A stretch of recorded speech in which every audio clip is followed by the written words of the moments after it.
Deixa eu arrumar aqui, eu tô desacostumada a gravar no celular, né? Porque eu gravo mais aqui no computador e a câmera é mais alta. Bom, infelizmente nós não conseguimos, né, fazer a nossa reunião ao vivo, né, pela manhã, né, por conta do YouTube está bem complicado.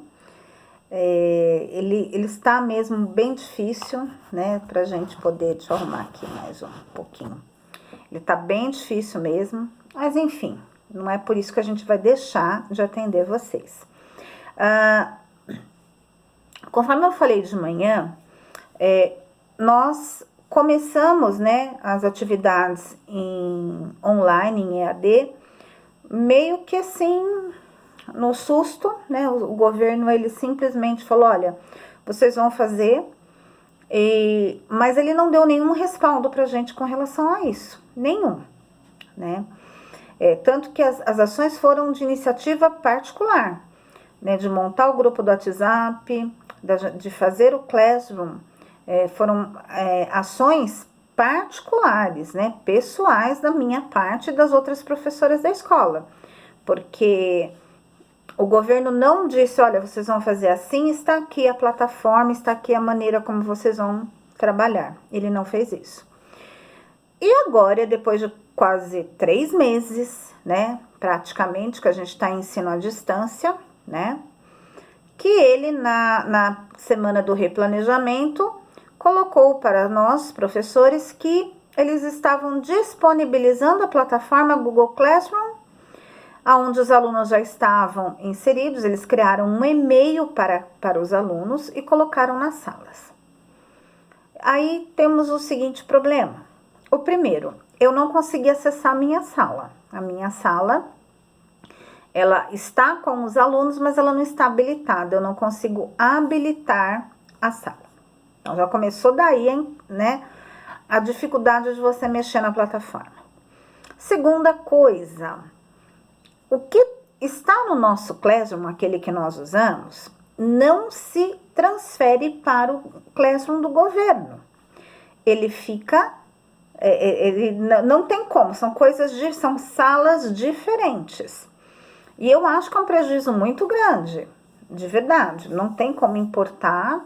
Então, assim, a atividade quem fez, quem não fez não consegue fazer mais, porque ficaria no novo Classroom.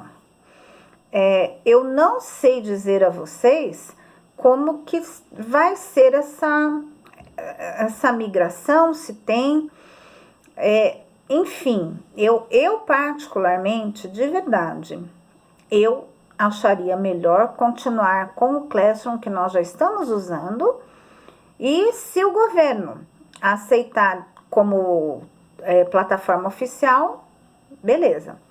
O problema vai ser se ele quiser que a gente use a plataforma que eles implantaram. Tardiamente, porque demoraram 3 meses para fazer isso praticamente, né? Imagina se a gente fica esperando o governo, né, fazer essa plataforma. A gente já está sem, não sei como a gente estaria tendo aula até hoje, né? Então, eu preciso ainda, eu fiz esse questionamento e ainda não tive resposta, tá? Mas assim que eu tiver, vou passar para vocês, tá bom? O que vai ser decidido a respeito do Classroom, né? Eu sugiro, assim, eu de verdade, eu acho que deveria continuar como está, né? Mas, enfim, a gente recebe ordens e tem que segui-las, né? Então, eu vou pedir a vocês, assim, que assim que eu tiver alguma posição a respeito disso, eu passo para vocês. Eu só tô falando para que vocês tenham ciência do que está acontecendo e não chegue depois, né? Como eles chegam pra gente, vai ser assim.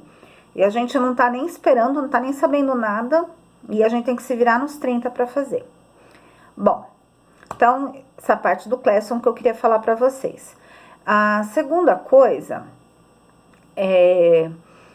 eu fiquei assim, a gente não teve reuniões, apesar da gente se falar todos os dias, mas assim, a gente não teve uma reunião para tratar de algum assunto depois da pandemia, né? A gente teve bem lá no comecinho, Então, a gente acabou não tendo um espaço para poder, assim, falar algumas coisas que estão acontecendo, né? Como é que vocês estão se sentindo, explicar algumas coisas para vocês. Então, eu achei importante que a gente fizesse essa reunião. Não foi do jeito que eu planejei, mas, né, foi... Enfim, não é por isso que a gente vai deixar de fazer. E aí...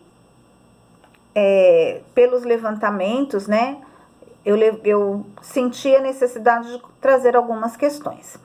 A primeira, como eu já havia falado para vocês quando a gente voltou do planejamento, nós não temos previsão de volta de aula presencial.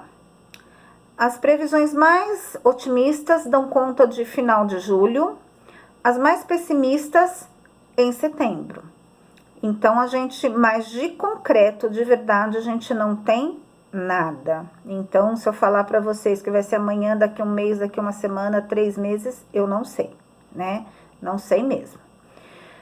Porém, trabalhando com a situação de nós não termos essa aula presencial, o primeiro bimestre, nós tivemos uma situação. O segundo vai ser totalmente aula à distância, totalmente. E eu falei para vocês e sempre reitero, a orientação é a seguinte, que nós recebemos. A presença do aluno e a avaliação é computada de acordo com as atividades que ele manda pelo Classroom. Então, se o aluno manda as atividades diárias, ele vai ter presença dia a dia. Por isso que eu sempre falo para vocês postarem no dia da atividade, né? Não adianta, por exemplo, eu junto a semana inteira, segunda, terça, quarta, quinta, e posto tudo na sexta, no dia da sexta-feira. Ele não vai constar presença nem na segunda, nem na terça, nem na quarta, nem na quinta. Por quê? Porque vocês veem lá, tá lá, entregar a atividade. Então, a atividade só vai ser computada naquele dia que ele entregar. Então, não adianta entregar depois tudo na sexta-feira, porque aí ele não faz essa ligação do dia com o dia, né, que foi postada. Então, vocês precisam postar direitinho no dia 2, posta no dia 2, dia 5, posta no dia 5, dia 8, posta no dia 8, assim por diante, tá? Então, para constar a presença e a avaliação dele, são todas as atividades. Professora, mas eu não tenho como, eu não tenho internet, eu não tenho... Enfim, a gente compreende a dificuldade. Não é que a gente não entende, que a gente é insensível a isso. Mas nós temos também as nossas ordens, né? E como eu falei, na prefeitura eu não tive que apontar nota nenhuma para nenhum aluno. O estado eu já precisei fazer isso, o que eu acho um erro, porém tive que fazer. Então, para o segundo bimestre, que a gente já iniciou, o que eu sugiro a vocês, a gente só vai ter, por enquanto, e eu acredito que a gente realmente não vá, a gente vai terminar o segundo bimestre em EAD, eu acho que a gente não volta, né, antes do fechamento do segundo bimestre, só as atividades postadas. Então, se você não postar nenhuma, pelo menos metade das atividades desse período, então o aluno não vai ficar com falta, mas ele também não fica com presença, vai ficar em branco. Anota a mesma coisa. E como que vai acontecer? Quando retornar, o aluno vai ter que trazer todas as atividades feitas. Senão, não vai constar nem a presença, nem a avaliação, a nota, tá? Então, começa daí.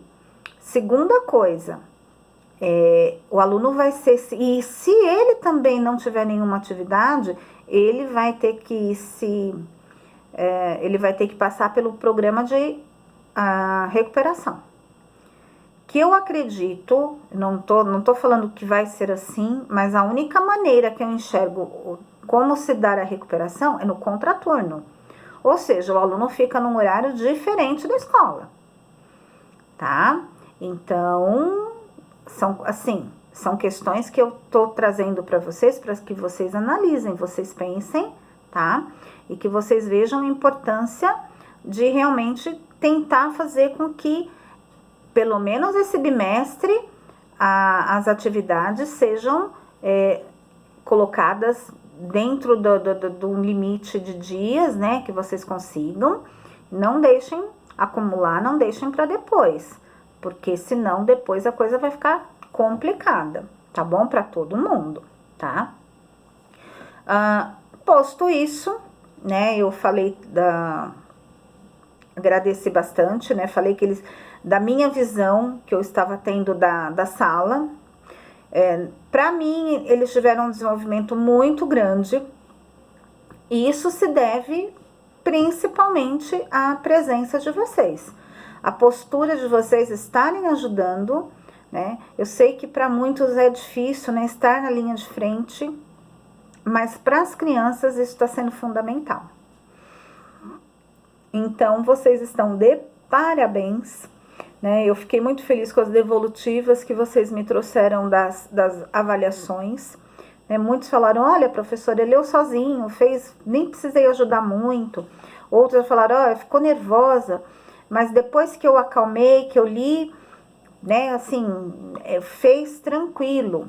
Então, aquelas avaliações, gente, não eram avaliações para dar nota, né? Simplesmente, o objetivo era exatamente ver o que as crianças já tinham aprendido e o que elas ainda precisavam aprender, tá bom? Então, não era o objetivo da nota, tanto que eu fui, acho que bastante clara na orientação, né? Não precisa corrigir agora, pode me mandar foto errada, por quê?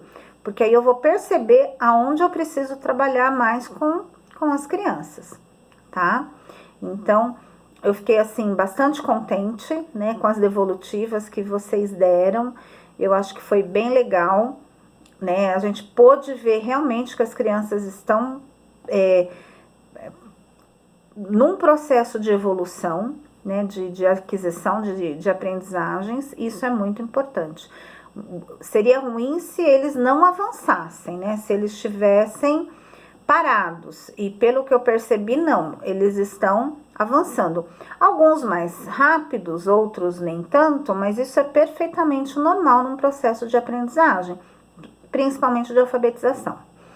E falando de alfabetização, a mãe da Melissa, né, que pediu uma sugestão de como alfabetizar, eu sugiro a vocês o seguinte: para aqueles que ainda, né, não estão com domínio total, né, do sistema de escrita, aliás, eles podem nem escrever tudo, podem ter erros ortográficos, isso é perfeitamente normal, tá?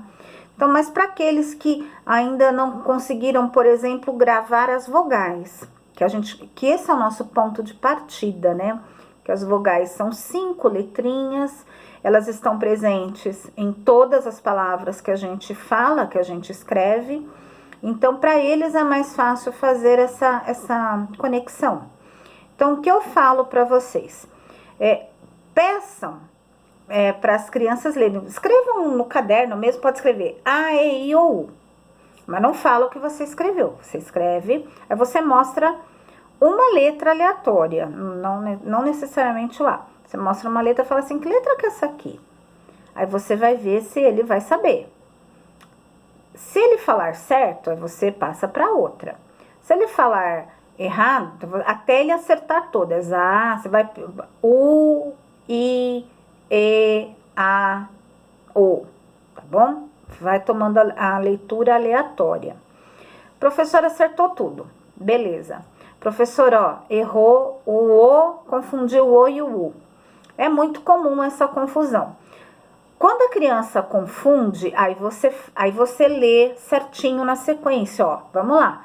A, E, I, O, U. Assim, reforça o som. E aí você pode falar, o que começa com A? Ele vai falar, abelha, abacate, abacaxi, almoço, não importa, ele tem que falar. Aí ele pode falar assim, casa. Aí ele ainda não percebeu, ele sabe que tem o A, mas ele não percebeu que tem uma letra antes do A. Então aí você vai falar assim, casa. Peraí, vamos falar casa, ó. K, como é que começa? K, ó, eu não falei só, olha aqui a diferença.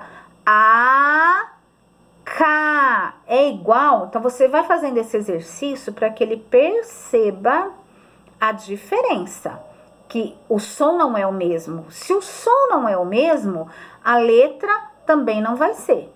Vai ter a letra A, mas tem uma letra na frente da A, que vai formar um som diferente, tá bom? Então, eu tô dando esse exemplo da casa, mas pode ser com qualquer outra palavra. Porque a criança, quando ela consegue entender, pelo menos as vogais, aí para ela associar com as consoantes é muito fácil, é rapidinho. Mas ela precisa ter consciência primeiro das vogais, para ser mais fácil, tá bom? Então, não precisa ficar fazendo isso o dia inteiro. 5 minutos você faz esse exercício com a oralidade. Professora, conseguiu falar um monte de palavra com A, E, ou U, já acertou tudo, entendeu? Ótimo. Aí você pode começar. Eu gosto de trabalhar na sequência do alfabeto, porque eu acho que as crianças têm mais segurança. Então, primeiro, a primeira letra depois do A é o B. Aí você pode começar falando, ó, ba. Como que será? Ó, ba é B com A. E pode escrever o B com A para a criança fixar o som com a escrita. Aí você pode colocar assim, palavras que começam com ba. Isso oral, tá, gente? Não precisa escrever 300 palavras, não. Bala, baleia, eles vão falando banheiro, banho, vão falando lá com ba. Se ele falar alguma errada, e você faz o mesmo, ó, como é que começa? Faça com que a criança perceba que o que ela falou é diferente do que é para falar, né? Ela tem que falar com ba, e ela falou com outra coisa, então ela tem que perceber isso. Um outro exercício legal também, aí você pode escrever palavras, por exemplo, cabana, que eu tinha dado até o exemplo, cabana. Aí você fala para ela assim, mostra para mim onde tá o ba. Aí ela vai ter que circula para mim onde tá o ba. Então, ela vai ter que achar no meio da palavra ou no final o ba. Não é só no começo. Porque aí ela conseguiu o quê? Realmente aprender a sílaba ba, tá bom? E isso serve para qualquer outra sílaba, outra junção, né? Com outras letras também, tá bom? Então, espero ter, assim, ajudado, né, nesse sentido. Outra coisa que ajuda bastante as crianças na alfabetização, no YouTube tem vários vídeos, vocês devem ter assistido, eu coloco pelo menos 1 ou 2 falando das famílias silábicas. Ele vai falando K, né, começa com K, ele coloca lá canoa, né, cavalo, tá, coelho, então ele vai colocando as famílias e enfatizando. Eu coloco normalmente 2, mas tem um monte de vídeos lá que vocês podem estar pedindo, fazendo com que as crianças assistam, e são vídeos curtos, 3 minutos, 5 minutos no máximo, tá? Então vai ser legal. Também tem jogos educativos. Joga lá no Google Play, jogos educativos, formação de palavras, ou então no Google mesmo, né, jogos de alfabetização. Vocês vão ter uma infinidade de jogos para jogar no computador, né, aonde eles vão poder também, e é legal, porque é uma dinâmica no estilo videogame, que eles estão acostumados a fazer, e aí eles vão, né, vão passando de fase, aí eles ficam para passar de fase, então é bem legal. Então, são 2 sugestões que eu dou a vocês. São vídeos no YouTube de alfabetização, né? Tem vários, podem pedir para as crianças assistirem. Eu também já sugeri alguns, então é só retomar, tá no Classroom, né? Nós fizemos a família do B, do C, do D, do F e do G, né? Então, vai ter todos esses vídeos também que eles podem retomar para fixar mais a aprendizagem, tá? E os jogos educativos, vocês vão colocar no Google jogos de alfabetização. E aí vocês vão conseguir achar. Eu coloquei no nosso grupo antes da gente sair de férias, lembra? Coloquei também várias sugestões, né? Vocês podem baixar no celular, se ainda tiver memória, né? Porque o meu também já tá no osso, né? Já tá, não tá aguentando mais. Então, vocês podem baixar no celular e a criança, ou no computador, né? E a criança pode ficar jogando jogos de alfabetização, que vai ajudar demais, tá? Bom, como vocês, assim, não tinham me deixado perguntas, né? Então, eu falei sobre o que eu estava falando na reunião, né? Eu acredito que a gente não tem, assim, nada de novidade, né? Nada de novo, mas qualquer dúvida, qualquer coisa, vocês podem mandar mensagem para mim no WhatsApp, que eu tô respondendo, né? Que a gente tá sempre fazendo essa interação. Lembrando, na quarta-feira nós não teremos aula, é conselho de classe, tá? E no sábado teremos aula da reposição do dia 11 de junho, que foi o feriado da quinta-feira, né? E aí nós teremos que repor esse dia e foi determinado, assim, não foi nem, a gente não escolheu nada, já veio determinado da Secretaria de Educação, que essa reposição aconteceria no dia 20 de junho, no sábado, tá bom? Então, eu vou dar aula no YouTube, só que eu vou dar um pouquinho mais cedo, vou dar às 9 horas, né? A aula vai ser bem tranquila, bem rapidinho, né? Que não é muita lição, né? É uma lição bem tranquila, que aí a gente vai ter no sábado, tá bom, pessoal? Bom, então um beijo a todos, fiquem com Deus, desculpem, né? Não termos feito a nossa live, mas pelo menos a gente conseguiu conversar um pouquinho, né? Quer dizer, eu falei, né? Mas eu acredito que tenha atendido a maioria de vocês, né? Espero. E qualquer coisa podem mandar mensagem para mim, tá bom, pessoal? Então, um beijo, fiquem com Deus. Até amanhã, né? 9h30 da manhã. Beijo, tchau!